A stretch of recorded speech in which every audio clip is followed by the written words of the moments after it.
Now, wait for fog machine. Arise! Arise! Arise! Arise, chicken! Arise!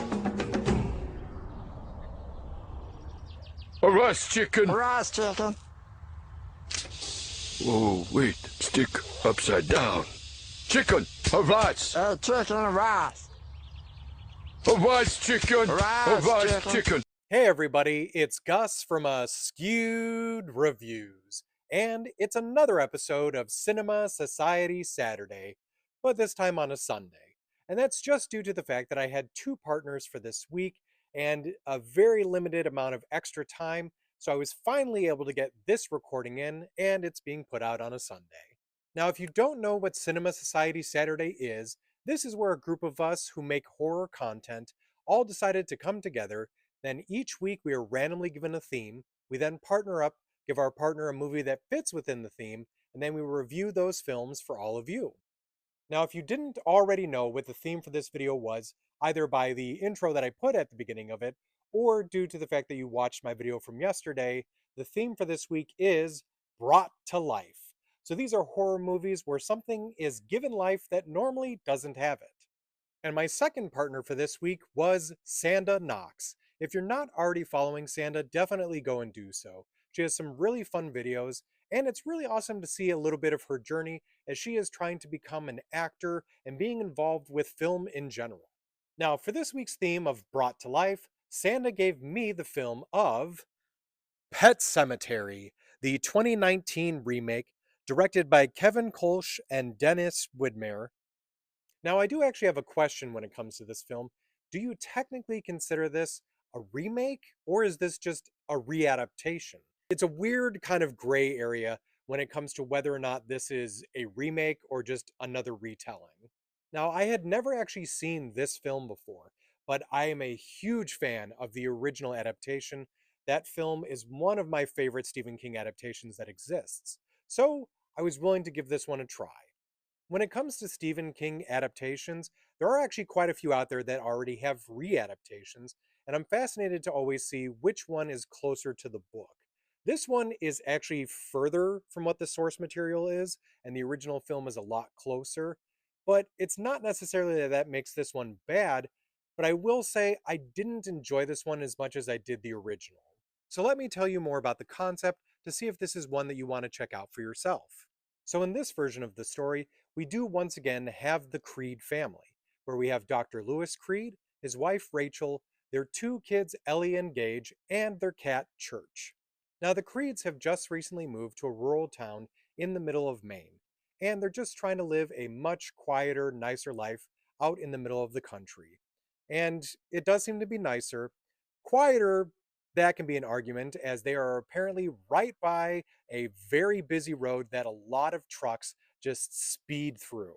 So unfortunately, one day, their cat Church is very near this road and apparently gets hit by a truck. Now, they have a very nice neighbor named Judd who has become very friendly with the family, and because he realizes just how close their daughter Ellie is with this cat, he makes a very odd suggestion to Lewis on what to do with it. You see, on the Creed's property, there actually is a pet cemetery, but beyond that, kind of in a very secluded area, there is also a strange burial ground where Judd tells Lewis to actually bury Church. Now, for some reason, he does so, and then the very next day, Church is alive and kicking. Also, a little worse for wear, and definitely a little meaner, too. The Creeds begin to realize that there's definitely something off about Church. Now, Lewis has a plan on what to do with this cat, and he enacts it. And it seems like perhaps everything will be fine from here. That is, until some days later, when they're having a birthday party for Ellie, there's an accident, and unfortunately, Ellie is hit by a truck. The family is then grief-stricken. Rachel and Gage go and head off with Rachel's family, while Lewis takes care of whatever they're going to do with the house from here. He, of course, makes a very bad decision because he just can't live without his daughter, which is understandable, but he decides to bury her in that burial ground. And now, just like Church, Ellie has come back as well, but there is definitely something wrong. Now, I'm not going to say anything more, as I will leave the rest of this up to you to be able to find out whenever you do watch this film. So, when it comes to this film, I don't think that it's a bad adaptation. I don't think that it's a bad movie, but I also just wasn't the biggest fan of it.